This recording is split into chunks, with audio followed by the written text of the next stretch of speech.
पहली सुर्खी चीन से है। चीन की संसद नेशनल पीपुल्स कांग्रेस यानी कि एनपीसी की सालाना बैठक समाप्त हो गई है। 4 मार्च को शुरू हुई बैठक में कई अहम फैसले लिए गए और कुछ नियुक्तियों पर मुहर भी लगाई गई। एनपीसी को रबर स्टैम्प पार्लियामेंट भी कहा जाता है। फैसले पहले से तय होते हैं। संसद के सत्र में वोटिंग का दिखावा किया जाता है। एनपीसी ने अपने इतिहास में किसी भी प्रस्ताव के खिलाफ वोटिंग नहीं की है। इस साल की बैठक में क्या कुछ हुआ? शी जिनपिंग को लगातार तीसरी बार राष्ट्रपति का पद सौंपा गया। वो चीन के इतिहास में इस मुकाम तक पहुंचने वाले पहले नेता बने। शी जिनपिंग की जीत पर हमने दुनियादारी के एक एपिसोड में विस्तार से बात की है। आपको उसका लिंक डिस्क्रिप्शन बॉक्स में मिल जाएगा। जिनपिंग के वफादार ली चियांग को नया प्रधानमंत्री बनाया गया। वो ली केचियांग की जगह लेंगे। केचियांग को जिनपिंग के आलोचक धड़े का नेता माना जाता है। उनकी रुखसती के बाद जिनपिंग की राह और आसान हो गई है। नए पीएम चियांग शंघाई लॉकडाउन के मास्टरमाइंड थे। इसी लॉकडाउन के चलते चीन में प्रोटेस्ट हुए थे, जिसके बाद सरकार को जीरो कोविड पॉलिसी बदलनी पड़ी थी। जनरल ली शेंगफू को चीन का नया रक्षा मंत्री चुना गया है। शेंगफू पर 2018 में अमेरिका ने प्रतिबंध लगाया था। एनपीसी के सेशन के आखिरी दिन राष्ट्रपति जिनपिंग का भाषण हुआ। उन्होंने ताइवान को चीन में मिलाने की योजना पर जोर दिया। ये भी बोले कि सेना को आधुनिक बनाना बेहद जरूरी है। ये चीन की संप्रभुता, सुरक्षा और विकास का आधार स्तंभ है। रक्षा मंत्री के तौर पर ली शेंगफू की नियुक्ति को इसी योजना के हिस्से के तौर पर देखा जा रहा है। सत्र की समाप्ति के बाद नए प्रधानमंत्री ली चियांग ने प्रेस कॉन्फ्रेंस की। उन्होंने जनसंख्या वृद्धि दर में कमी, जीरो कोविड पॉलिसी, हांगकांग और ताइवान के मसले पर अपनी राय दी। चियांग अपने जवाबों में तल्ख नजर आए। माना जा रहा है कि आने वाले दिनों में जिनपिंग सरकार मुद्दों पर आक्रामक दिखेगी। अब बढ़ते हैं दूसरी सुर्खी की तरफ। इस खबर का संबंध 2 कट्टर दुश्मनों की दोस्ती से है और दिलचस्प ये है कि इन सबका सूत्रधार है चीन। दरअसल सऊदी अरब और ईरान ने आपस में कूटनीतिक संबंध बहाल करने का फैसला किया है। 4 दिनों तक बीजिंग में चली मीटिंग के बाद दोनों देशों के विदेश मंत्रियों ने यह ऐलान किया। अल जजीरा की रिपोर्ट के अनुसार दोनों देश 2 महीने के अंदर अपने दूतावासों को चालू कर देंगे और वे पुराने सुरक्षा समझौते को भी लागू कर देंगे। सऊदी अरब सुन्नी बहुल देश है, जबकि ईरान में शिया मुस्लिमों की तादाद सबसे ज्यादा है। धार्मिक गणित से इतर दोनों देश राजनीतिक तौर पर भी एक दूसरे की कब्र खोदने में जुटे रहते हैं। इसमें एक बड़ा मोड़ 2011 के अरब स्प्रिंग के दौरान आया था। उस समय बहरीन में शाही परिवार के खिलाफ प्रोटेस्ट हुए। सऊदी अरब ने आरोप लगाया कि ईरान लोगों को भड़का रहा है। वो सेना भेजकर तख्ता पलट कर आना चाहता है। ईरान ने इस आरोप का खंडन कर दिया।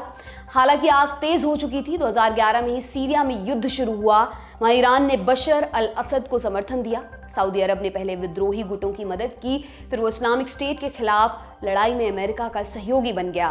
2015 में यमन में सिविल वॉर हुआ। हूती विद्रोहियों ने सरकार का तख्ता पलट कर दिया। तब सऊदी अरब ने यमन सरकार का साथ दिया। हूती विद्रोहियों को ईरान ने हथियार दिए, आज भी दे रहा है। हूती विद्रोही आए दिन सऊदी अरब की तेल कंपनी अरामको पर हमले करते रहते हैं। फिर सितंबर 2015 में मक्का में हज के दौरान भगदड़ मची। इसमें 2000 से अधिक लोग मारे गए। इनमें लगभग 400 ईरानी नागरिक थे। ईरान ने सऊदी अरब पर कुप्रबंधन का आरोप लगाया। 2016 में सऊदी अरब ने शिया नेता निम्र अल निम्र को मौत की सजा दी। इसका असर ईरान की राजधानी तेहरान में महसूस हुआ। वहां प्रदर्शनकारियों ने सऊदी दूतावास पर हमला किया। ईरान के सुप्रीम लीडर ने सऊदी अरब को धमकी दी। नाराज सऊदी अरब ने तेहरान में अपना दूतावास बंद कर दिया और सऊदी अरब में मौजूद ईरानी राजनयिकों को 48 घंटों में बाहर निकलने के लिए कह दिया। 2018 में अमेरिका ने खुद को ईरान न्यूक्लियर डील से बाहर निकाल लिया और सऊदी अरब ने खुशी जाहिर की। 2020 में बगदाद में ईरान के मिलिट्री कमांडर कासिम सुलेमानी पर ड्रोन से हमला हुआ। अमेरिका के इस हमले में सुलेमानी मारे गए। इससे ईरान बेहद नाराज हुआ था। उस समय भी सऊदी अरब ने सुलेमानी की हत्या पर खुशी जताई थी। अप्रैल 2021 में दोनों देशों ने बगदाद में बातचीत शुरू की। 2022 में इराक और ओमान में दोनों देशों के बीच 5 राउंड्स की बातचीत हुई। फिर दिसंबर 2022 में शी जिनपिंग ने सऊदी अरब का दौरा किया। फरवरी 2023 में ईरान के राष्ट्रपति इब्राहिम रईसी चीन पहुंचे। मार्च में ईरान और सऊदी अरब के प्रतिनिधि बीजिंग में मिले। 10 मार्च को उन्होंने ऐलान किया कि राजनयिक संबंध बहाल करने वाले हैं। जानकारों की माने तो इस घटना ने अमेरिका के लिए दोहरी मुसीबत खड़ी की है। एक तरफ मिडिल ईस्ट में उसकी पकड़ कमजोर हो रही है, दूसरी तरफ चीन बड़े डील मेकर के तौर पर उभरा है। इससे अमेरिका की इकलौती ग्लोबल पावर वाली छवि को झटका लगा है। उसके पास इस डील को समर्थन देने के अलावा कोई रास्ता नहीं बचा। उसने समर्थन दिया भी। यूनाइटेड नेशंस ने भी इस डील की तारीफ की है। इस डील का एक स्टेक होल्डर इजराइल भी है। उसकी तरफ से कोई आधिकारिक बयान नहीं आया है। हालांकि पूर्व प्रधानमंत्री नफ्ताली बेनेट ने इसे इजराइल के लिए खतरनाक जरूर बताया है। आज की तीसरी और अंतिम सुर्खी बांग्लादेश से। कॉक्स बाजार के रोहिंग्या शरणार्थी कैंप में हुई आगजनी की जांच रिपोर्ट सामने आ गई है। रिपोर्ट के अनुसार कैंप में आग जानबूझकर लगाई गई थी। इसके लिए पहले से साजिश रची गई थी। दरअसल 5 मार्च 2023 को हुई आगजनी में लगभग 3000 घर खाक हो गए थे। 15,000 से अधिक लोगों को बेघर होना पड़ा। इस घटना में कोई भी हताहत तो नहीं हुआ, लेकिन कैंप के आसपास के स्कूल, मेडिकल क्लिनिक और सर्विस पॉइंट्स तबाह हो गए। सरकार ने आग की वजह पता करने के लिए एक टीम बनाई। इस टीम ने लगभग 150 गवाहों से बात करके रिपोर्ट तैयार की।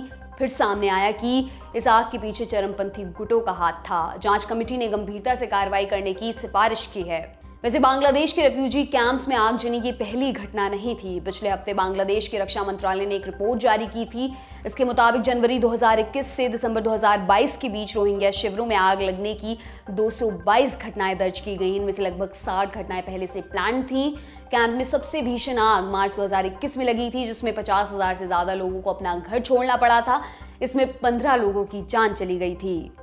रोहिंग्या मुस्लिम मूल तौर से म्यांमार के रहने वाले हैं। वे बांग्लादेश कैसे पहुंचे?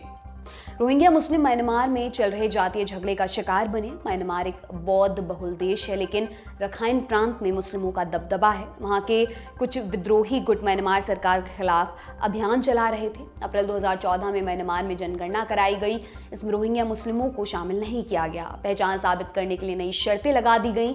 उन्होंने इसका विरोध किया। उसी दौरान कई ऐसे बौद्ध संगठन तैयार हुए जो अपने धर्म का वर्चस्व चाहते थे। इसलिए उन्होंने रोहिंग्या मुस्लिमों के खिलाफ हिंसक अभियान छेड़ दिया। उन दिनों म्यांमार में आंग सूची की सरकार थी। वो बौद्धों को नाराज नहीं करना चाहती थी। नतीजा ये हुआ कि रोहिंग्या के खिलाफ बन रहा माहौल देश भर में फैल गया। अगस्त 2017 में एक रोहिंग्या गुट ने पुलिस स्टेशन पर हमला किया। इसके बाद म्यांमार आर्मी रोहिंग्या मुस्लिमों को चुन चुन कर मारने लगी। आम रोहिंग्या भागकर आसपास के देशों में चले गए। इनकी बड़ी संख्या बांग्लादेश भी गई। वहाँ की सरकार ने उन्हें कॉक्स बाजार में जमीन दी। रिपोर्ट्स के अनुसार बांग्लादेश में फिलहाल 12 लाख रोहिंग्या शरणार्थी रह रहे हैं। इसी रेफ्यूजी कैंप में कई गैंग्स हैं जो मानव तस्करी और ड्रग्स के व्यापार में लिप्त हैं।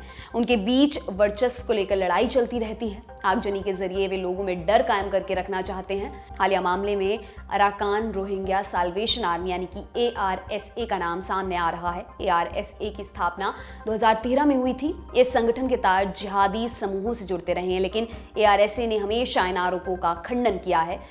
उसका कहना है कि वे रोहिंग्या के रक्षक हैं। रोहिंग्या रिफ्यूजी कैंप में चलने वाले गैंग वॉर पर हमने दुनियादारी में विस्तार से बात की है। एपिसोड का लिंक आपको डिस्क्रिप्शन बॉक्स में मिल जाएगा। तो आज की दुनियादारी में दोस्तों इतना ही। कल फिर आपसे मुलाकात होगी। इसी उम्मीद के साथ विदा लेती हूँ। शुक्रिया, शुभ रात्रि। सिर्फ 59 रुपए महीने में पाइए YouTube पर LT प्रीमियम। किसी भी प्लेटफॉर्म से 3 दिन पहले देखिए हमारे प्रीमियम प्रोग्राम जैसे guest in the news room, किताब वाला आदि। इसके अलावा बहुत कुछ। सब्सक्राइब करने के लिए ललन टॉप के YouTube चैनल पर जाकर क्लिक करें ज्वाइन बटन।